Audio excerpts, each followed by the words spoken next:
Welcome to the celebration of the life of Marion Aubrey Denton Jr. Throughout his life, Marion impacted the lives of many people, and this tribute is to remember him. Thank you to the many people who contributed the photos, messages, and anecdotes that made this possible. One fall day, in 1937, a small boy sat in class on his first day at school. The teacher called the roll, working her way alphabetically down the list. When she called out, "Marion Denton?" No one answered. She called out the name a second time, again, no answer. When Marion finally realized she was calling his name, he found himself more than a bit embarrassed. Throughout his short life, his family and friends had all called him Junior, and he hadn't recognized his given name. Marion Aubrey Denton Jr. was born January 21, 1931, to Marion Aubrey Denton Sr. and Ruby Lee Seitz Denton. The Dentons were Kentucky tobacco farmers, and when Marion was born, he joined the family of three older siblings, Thomas, James Ray, and Mary Ida. James Ray did not survive infancy. However, when they came along, Marion, his brother Thomas, and sister Mary Ida welcomed into the family their new younger sisters, Ruth and Anne. Tragically, in 1942, Marion's mother Ruby died, leaving her husband with a brood of 5 children ages 3 to 17. Family and friends encouraged Aubrey to let others take in the kids, but he was determined to keep the family together. Raising a family on a rural farm in Kentucky was difficult, and Marion worked hard to help out in any way he could. When he was a teenager, the high school was moved to town, and Marion, along with the other rural kids that lived nearby, found it difficult to get to school. Without a second thought, he dropped out of high school to help his dad and family by working on the farm full-time. Not to abandon his education, Marion obtained a GED diploma on his own. By renting additional tracts of land and buying their first tractor, the family grew from 40 acres and a mule with Marion's help. He treasured these years working on the farm and doing his part to help his father raise their motherless family. Marion's oldest sister, Mary Ida, left the family when she married William Nobles to start and raise her own family of 8 children. Mary Ida and William had a service station near Henderson for many years. When Thomas was serving in the Army, Marion, at about age 14, sent him a letter saying he was coming to visit Thomas at the military base where he was stationed. Unbeknownst to Marion, Thomas didn't receive the letter in time and left the base to come home for the weekend.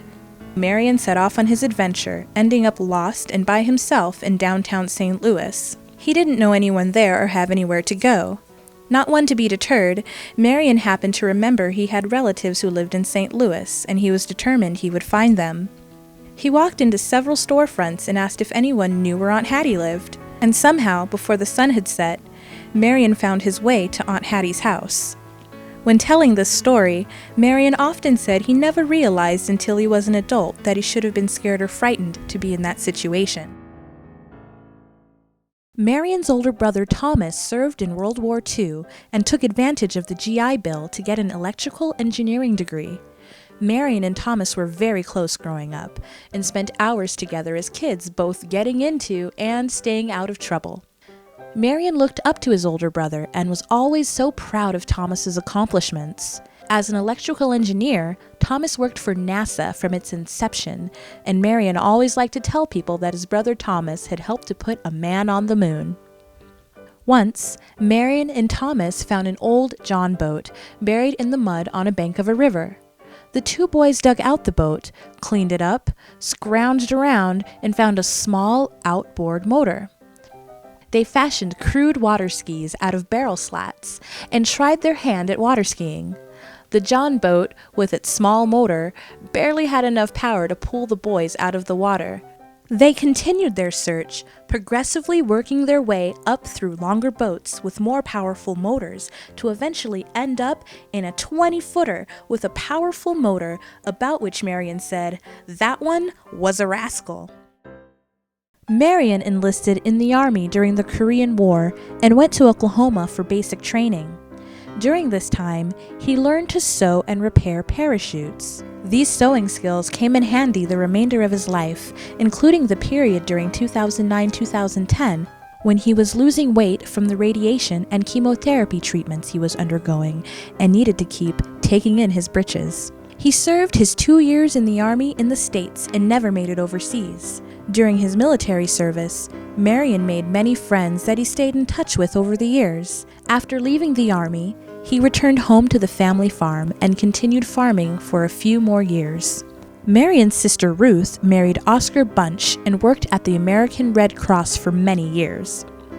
When he finally left the farm, Marion got a job working on a boat towing barges up and down the Mississippi River. He often said that he never ate so well or saved so much money as when he was working on the towboat. Throughout his entire life, Marion always loved water and boating.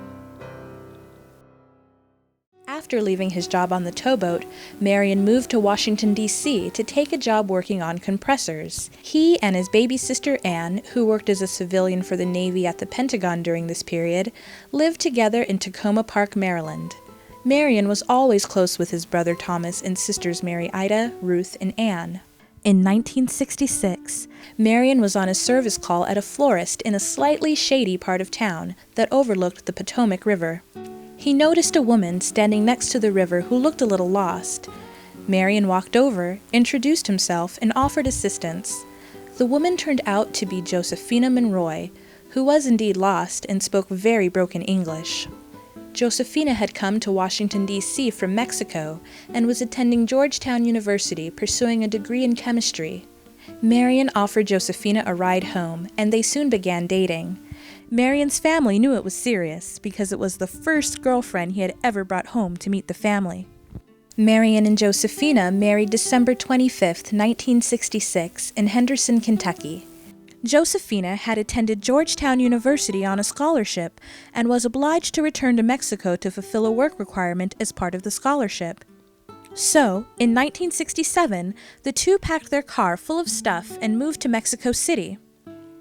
During this time, Josephina was reunited with her son Jose from a previous marriage. Marion loved Josephina's son and family, but had a tough time learning to speak Spanish and was unable to find work that suited him. Unfortunately, the Mexican government did not recognize their marriage certificate, so every 3 months, Marion was forced to drive back to the border and re-enter the country. To cut through this red tape, Marion and Josephina married for a second time in Mexico.